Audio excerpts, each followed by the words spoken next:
y'all better not be as stupid as to want Kamala Harris as a fucking president. You do realize that Kamala is backed by a bunch of corporatists in the same lobbying faction of the fake Star of David Principality. And I think it's really odd when I'm watching Tabitha speaks. Like, she's definitely for, Democrats and yada, yada, yada. And I'm not a Democrat and I'm not a Republican. I'm not affiliated. I've never voted. Don't push that or project that shit onto me because that's not me.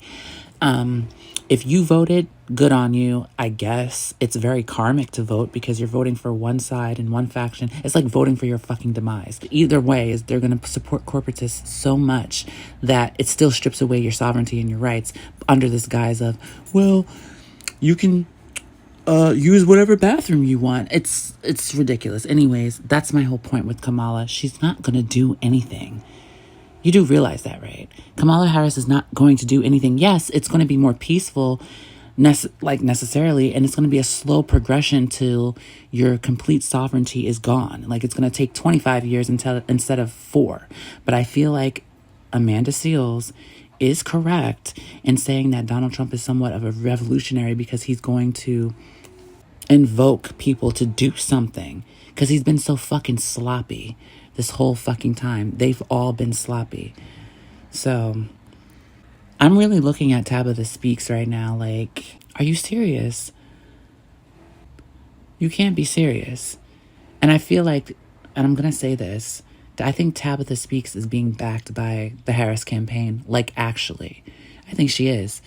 She has a big enough subscription base to actually get the attention of a Kamala Harris and her campaign. And I can definitely see her taking like $5,000. Maybe it's like $2,500. I can definitely see her taking $2,500 to say something nice about the Harris campaign or whatever. I would say that Tabitha probably does genuinely think that Harris would be better. We should be voting for Democrat and da-da-da-da-da.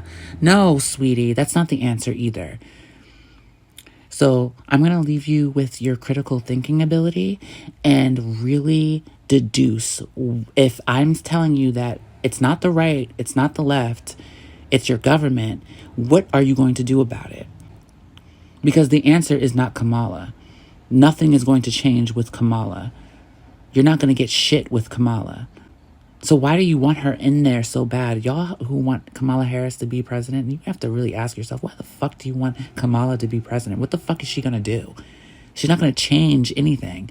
I mean, she's going to make it so that whatever Trump was doing in terms of, like, let's say how immigrants, black folk, native indigenous folk that have been here, how they're affected, their history being obliterated because it's too hard for the white people to accept critical race theory or whatever.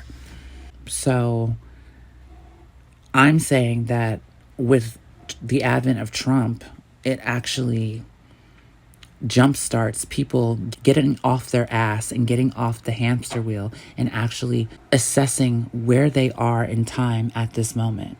And that does mean a revolution. It really does. So when Tabitha speaks, she's not talking about revolution. She's talking about status quo and like keeping everything as it is. No. Sometimes you need fucking chaos for things to change. Like, absolutely.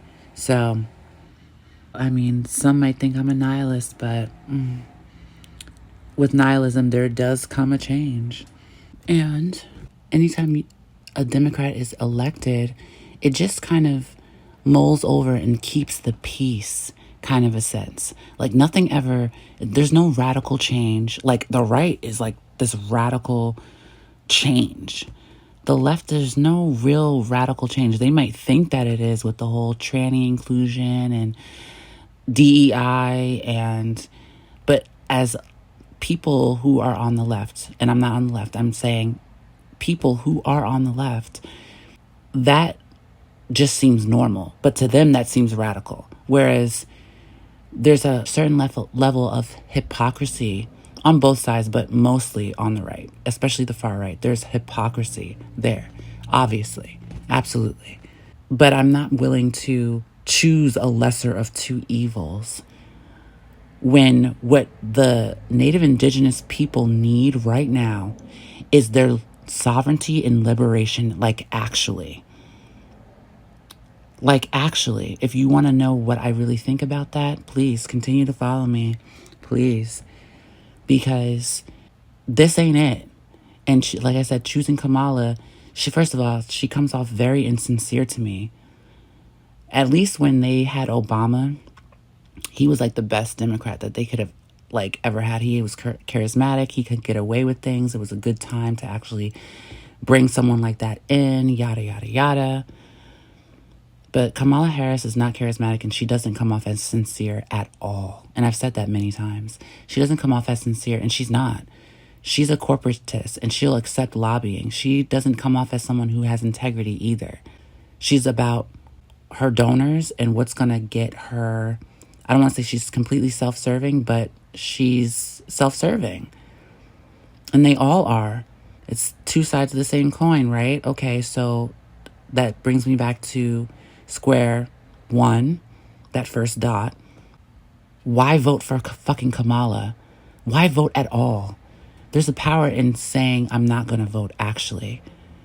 And I got to make a video about that, why voting doesn't matter.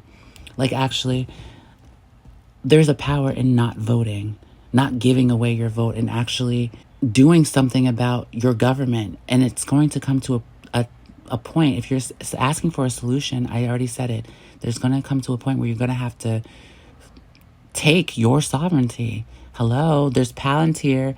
Do you think if it wasn't Palantir, it would have been some other internal intellectual agency that came around and surveillanced you and yada, yada, yada? Democrats, yeah, you would have had a little bit more leeway, but that's not the change that we need right now. When it comes to revolutionaryism, Trump is really what we needed. Like, honestly. And there's no going back now.